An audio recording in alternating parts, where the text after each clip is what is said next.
Hello students, today we are going to discuss one more practical question from hire purchase. In this question, hire purchaser become defaulter. Means कि उसने अगर ये promise किया था कि वो 4 इंस्टॉलमेंट या 5 इंस्टॉलमेंट में पेमेंट करेगा, तो after 1 or 2 instalment he is not able to pay the further instalment. In that case hire vendor will reprocess the asset from hire purchaser. Clear? तो ये नए टाइप का क्वेश्चन है. देखें क्वेश्चन में क्या बोल रहे हैं. A purchased a machine on 1st April 2014 on the hire purchase system from B. Means A is a hire purchaser and B is a vendor. The cash price of the machinery was 10,600. Cash price is given machinery का 10,600 and the payment was to be made as follows. Payment was to be made in 4 installments of rupees 3,000 each at the end of each year. तो यानी उसको 4 instalment में payment करना है और हर instalment 3,000 की है. क्लियर? 4 ईयर्स तक उसको 3,000 करके पे करना है. मीन्स 10,600 के against he has to pay 12,000. Why he is paying more? Because he has to pay interest also. 5% interest is charge by the seller per annum. और सेलर इसके ऊपर कितना इंटरेस्ट चार्ज कर रहा है? 5%. A has decided to write off 10% depreciation annually on the diminishing balance method. और जो higher purchaser है वो अपनी बुक में 10% के रेट से डेप्रिसिएशन चार्ज करेगा on machinery. The hire purchaser could not pay off the instalment due to 31 March 2016. उसने 2014 को मशीन परचेज़ करी थी और 31 मार्च 2016 को is unable to pay the instalment.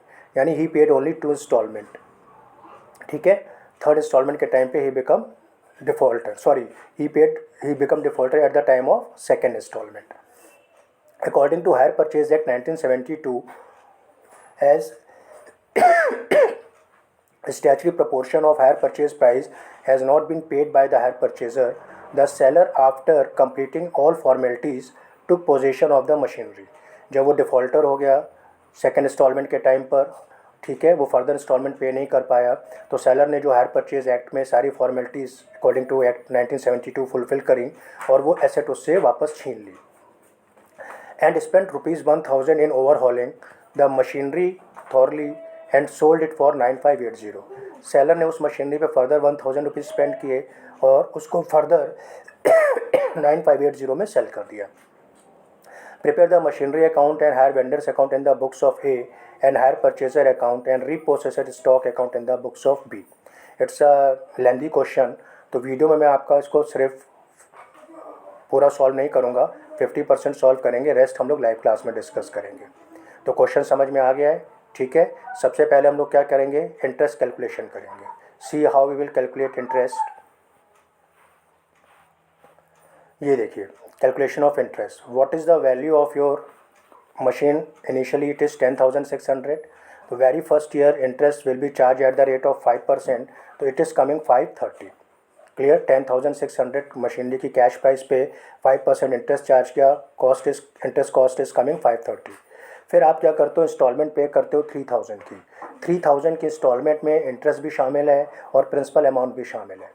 अगर हम 3,000 के इंस्टॉलमेंट में से इंटरेस्ट पोर्शन को माइनस कर दें 530 को, तो balance amount will reflect principal amount paid towards machine. तो प्रिंसिपल अमाउंट इज कमिंग 2470. यानी कि ये 3,000 में आपने लोन अमाउंट का कितना रीपेमेंट कर दिया है? 2470 का, और 530 उस फर्स्ट ईयर का इंटरेस्ट पे करा है. क्लियर? तो after 1 year what is your loan amount left या what is your net outstanding? It will come, initial outstanding was 10,600, then minus 2470, so now loan left 8130 in the beginning of 2nd year. In the beginning of 2nd year again you will charge interest at the rate of 5% on 8130.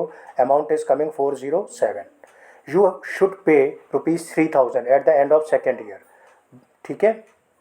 At the end of 2nd year what was your installment? 3,000. What was your interest? 407. तो what is your principal amount? It is 2593. Clear? तो जब मैंने principal amount को 2nd year के loan से minus करा 2593 को, तो balance amount left how much? 5537. इसके बाद की कैलकुलेशन करने की ज़रूरत नहीं है 3rd और 4th ईयर की, बिकॉज वो इसके बाद वो डिफ़ॉल्टर हो जा रहा है. तो इंटरेस्ट कैलकुलेशन में we will calculate only for 2 years calculation. Clear students? Now see how we can prepare our account.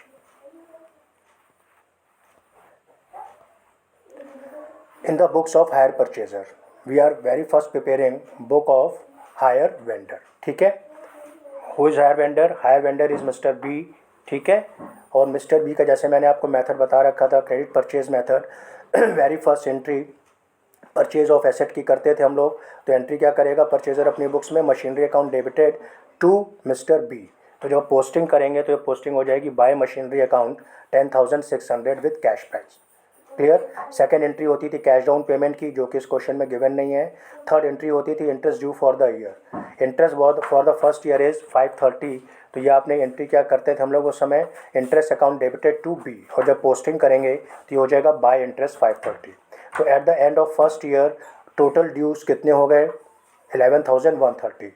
लेकिन उसने फर्स्ट ईयर के एंड पे हायर परचेजर ने कितना पे करा, 3,000। तो नेक्स्ट एंट्री हम लोग इंस्टॉलमेंट पेड की करते थे, वो एंट्री होती थी hire vendor account debited to bank account ₹3,000। तो फर्स्ट ईयर के एंड पे व्हाट इज आउटस्टैंडिंग लेफ्ट, 8130, जो कि आपके इंटरेस्ट कैलकुलेशन से भी वेरीफाई हो रहा है। आप इंटरेस्ट कैलकुलेशन चेक करेंगे तो फर्स्ट ईयर के एंड पर आपका लोन अमाउंट बच कितना रहा है, 8130। In second year you will transfer this loan amount here 8130 just as a opening balance for the second year.